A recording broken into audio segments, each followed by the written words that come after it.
अस्सलामुअलैकुम दोस्तों, कैसे हैं आप सब लोग। उम्मीद करता हूँ सब ठीक ठाक होंगे, खैरियत से होंगे। दोस्तों, आज हम बात करेंगे एक ऐसे रास्ते के बारे में जो सिर्फ सामान ही नहीं बल्कि कल्चर और आइडियाज़ को भी एक जगह से दूसरी जगह तक ले गया।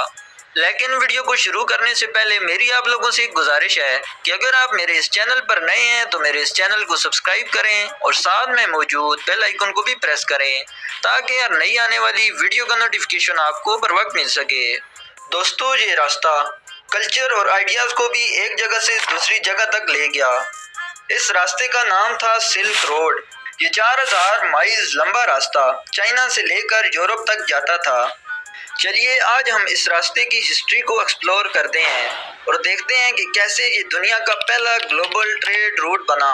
सिल्क रोड एक ऐसा ट्रेड रूट था जो चाइना को यूरोप से कनेक्ट करता था। इसका नाम सिल्क इसलिए पड़ा क्योंकि सिल्क सबसे कीमती चीज़ थी जो इस रास्ते पर बेची जाती थी।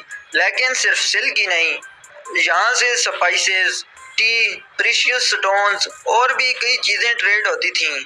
यानी ये एक तरह से एक कल्चरल एक्सचेंज भी था जहाँ लोग सिर्फ सामान ही नहीं अपने आइडियाज़ और रिलीजियंस भी शेयर करते थे और फिलासफीज भी दूसरे लोगों तक लेकर जाते थे। मिसाल के तौर पर बुद्धिज़्म इंडिया से चाइना तक चला गया और इस्लाम भी अरब से सेंट्रल एशिया तक स्प्रेड हो गया।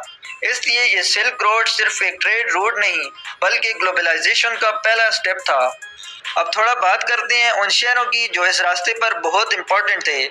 सिल्क रोड पर कोई एक एम्पायर नहीं थी, कई एम्पायर्स ने इस रास्ते को अपने कंट्रोल में लिया था। चाइना के यहाँ डायनेस्टी ने शुरुआत की थी और सिल्क का प्रोडक्शन किया था। फिर आता है समरकंद जो एक बहुत बड़ा ट्रेडिंग हब था। कॉन्स्टेंटिनोपल जो कि आज का इस्तांबुल है, यूरोप और एशिया के बीच का गेटवे था। सिल्क रोड पर सफ़र आसान नहीं था।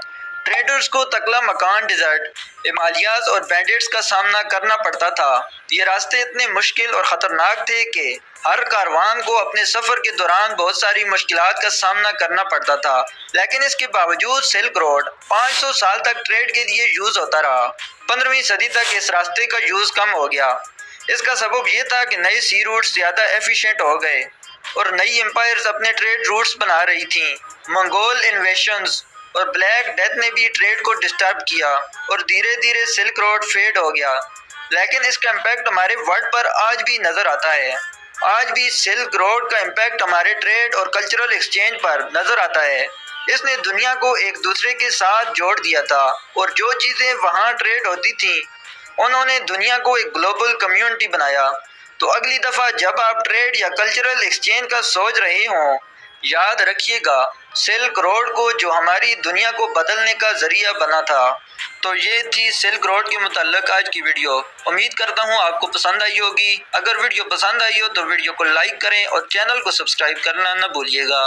मिलते हैं फिर किसी और नई वीडियो में, तब तक के लिए हमें दीजिए इजाज़त। अल्लाह हाफिज़।